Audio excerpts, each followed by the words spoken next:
We're going to try and do the web exploitation next, okay? And this one, I'll be relying heavily on a tool called Burp Suite, okay?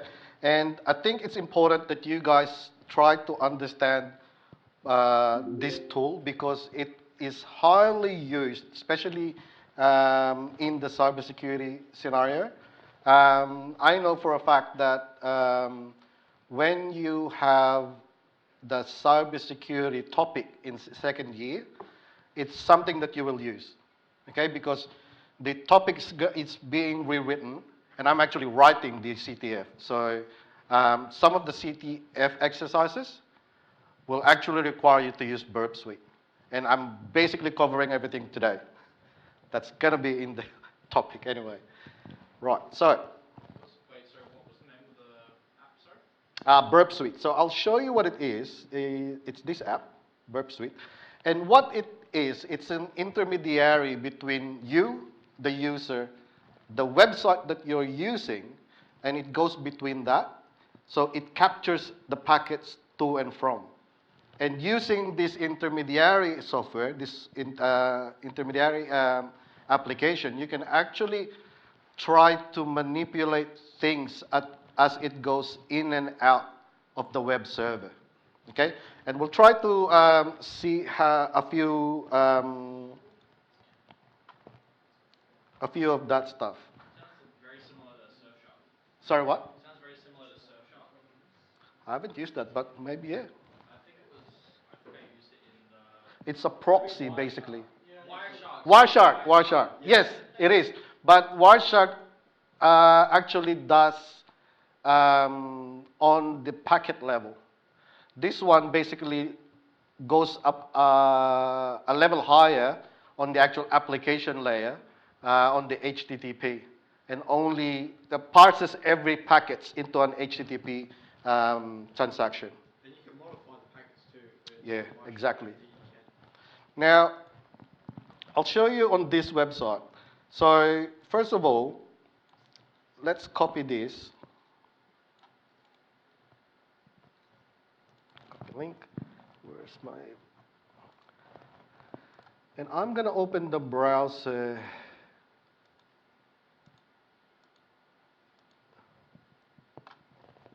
That is being used by Burp Suite.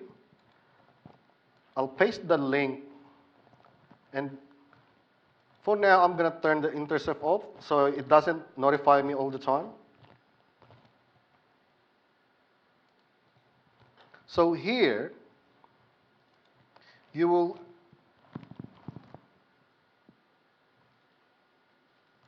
great. You will see everything that, so this is my Burp Suite window. And basically everything that I do on the website that has a proxy redirector to Burp Suite will actually appear here. And I'll show you how we can manipulate a few of them. So let's have a look at this website first. Choose blue, and then the background turns blue. Choose red, the background turns red. And if you look at the methods, the request methods, it's actually a GET request and a POST request. So for the, this one's a GET request, and that turns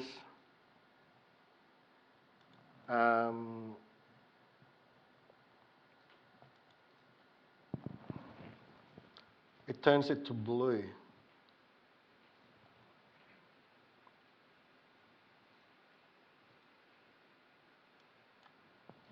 Okay, so, but what I want to point out on this one is the actual title of this exercise. Get, and then the whole word get is actually capitalized, and ahead with the whole word, the four-letter HEAD or head is actually also capitalized. Now, it's not very common. The two most common HTTP request method is GET and POST. I mean, I think everyone by now is familiar with that. And one of the other, the other request method is actually head. There's actually a head request method. There's also update, there's put, there's a few. If you just Google HTTP request, Delete. sorry? I think there's delete. No, those are, If there's delete.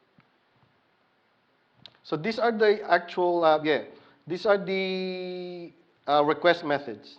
So delete, connect, options, trace, patch, and they all do different things. And head will only give you the header of that web page or the web resource. So let's try and do that in Burp Suite.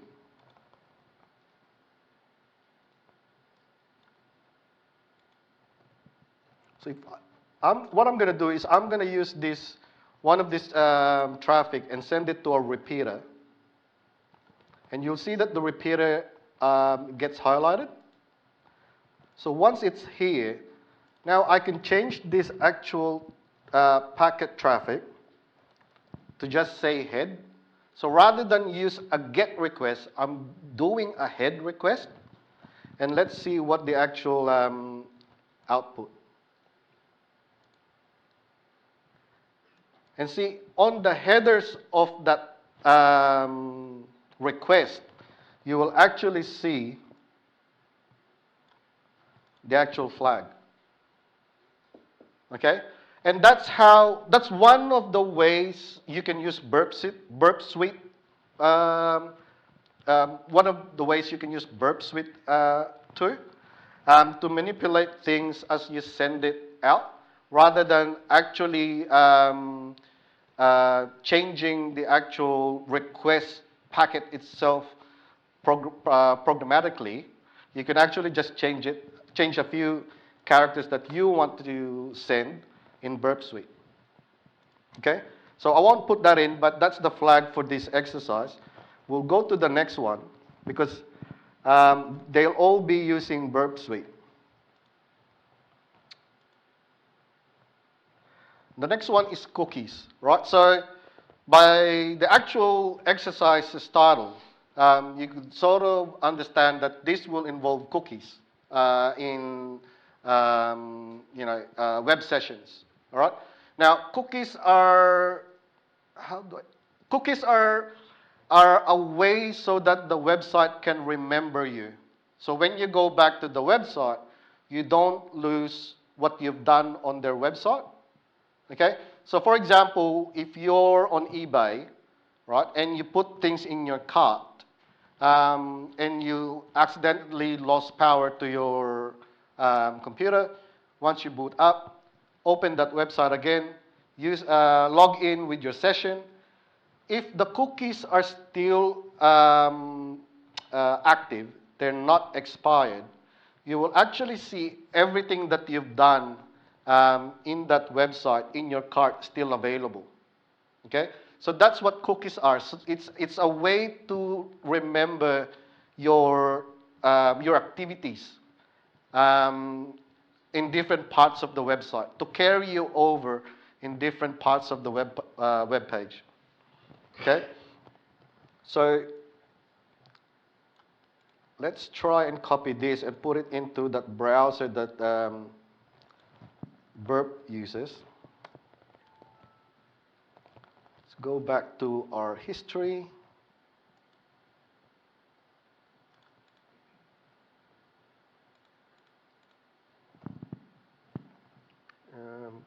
Clear history.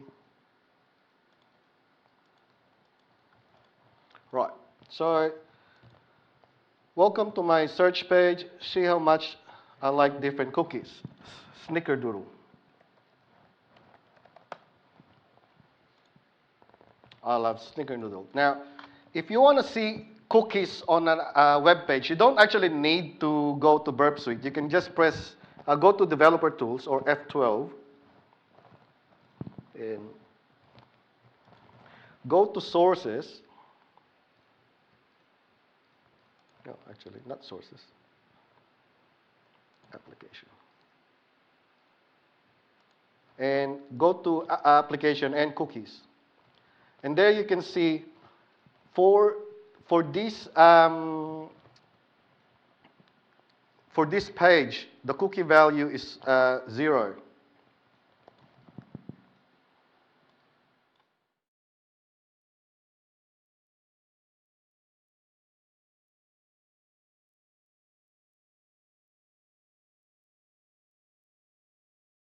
Press enter and then refresh your browser.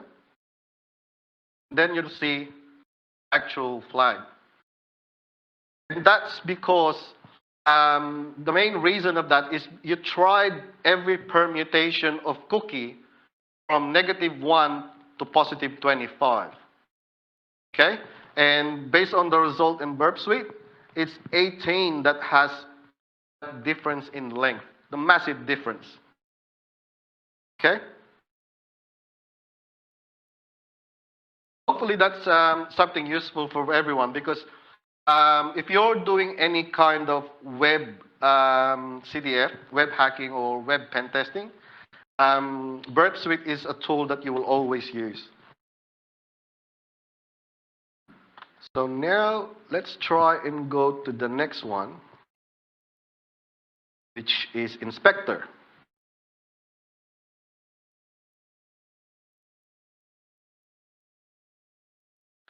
This one we shouldn't really need to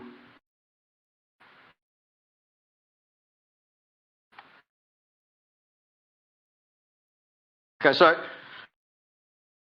the first thing that should stand out here is the word inspect me. And in your browser, there's this inspect. If you right click on your browser, you can actually inspect the browser.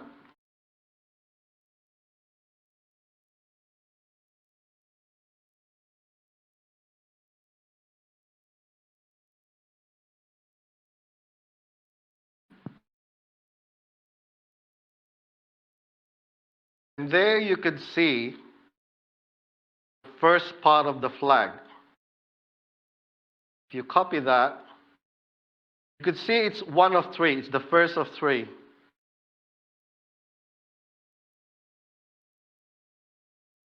So we'll try and close that. And something that should stand out as well is that this one is HTML is neat. Okay?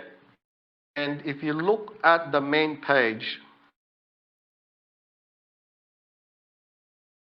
in how, you can see that it tells you HTML, CSS, and JavaScript. And if you try to inspect all these components of the website, go back to the developer tools, press F12, go to network, there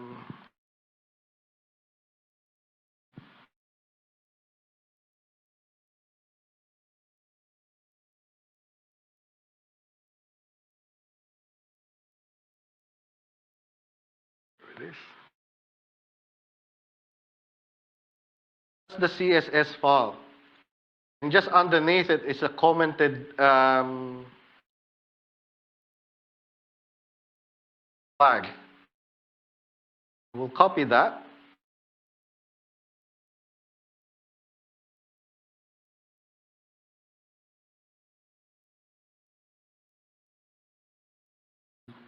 Put it here.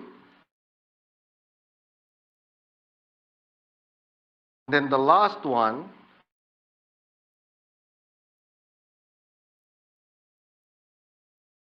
based on this, is on the JavaScript. And in JavaScript, where is it in Firefox? Debugger, is it? There you go, myjs.js.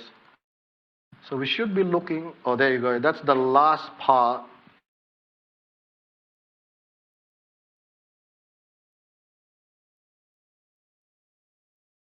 Of the flag.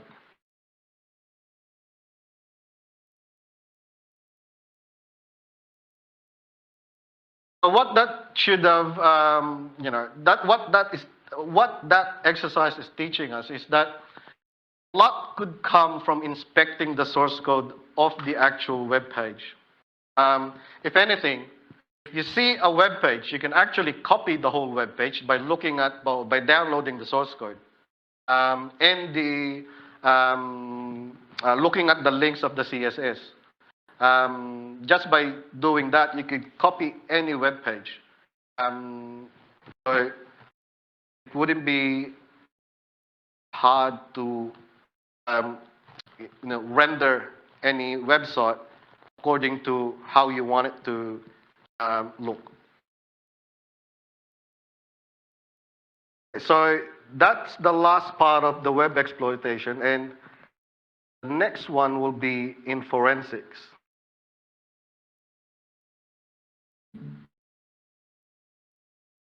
Let me just close the burp suite. Is there any sort of question so far? Just on the web part of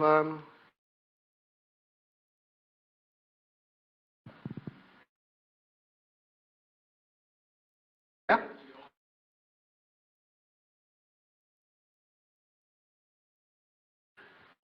Sorry, say that again. Yeah. You basically have to get the traffic first, get the history, and then that's how you can. Once you get it in the history, that's when you can move it to the other tabs of the burp. And normally, you'll only really use the repeater and the intruder, unless you get the actual pro version, which you have to pay, where you can actually do scanners.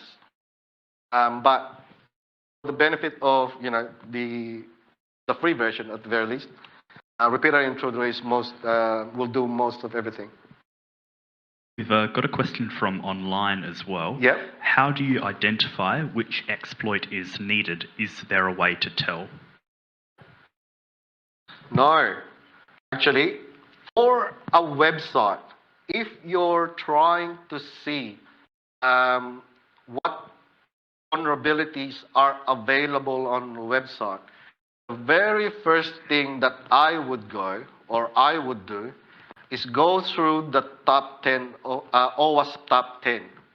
Okay, if you Google OWASP, OWASP top 10, and try to check for vulnerability of each of one of those components that makes the top 10, most likely than not, if a website is vulnerable, it will fall into that category.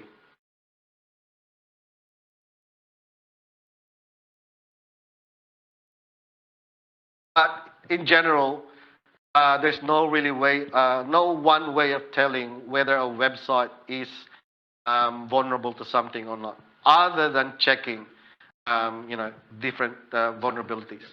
Yeah. Hey Jim, there's a few different tools that can sort of detect it or at least automate it, like even some in Kali Linux. For example, there's like Nikto, which will basically send multiple SQL injection attempts, a few different other techniques. So those are like scanners, web vulnerability scanners. And I think there is, like Dirbuster, which will brute force directories in a website to detect like if there's any passwords in that. Yeah, and that's really a good point. In Kali, the distro that we're using today, Kali comes with a lot of offensive tools, or you could sort of say hacking tools, right? And what he's mentioned, Nikto and Dirbuster, are two of the most common ones that people use to scan websites. Dirbuster to basically look at the directory tree of a web page, a website, and Nikto to scan a lot of things, basically. It also could do tree mapping of a website. So, there's a lot of resource online on how to use these things. It's basically managing some time just to try and see what works better for you, because you'll probably see that you'll notice that these tools will probably do the same things. It's finding the right tools for you works for your application.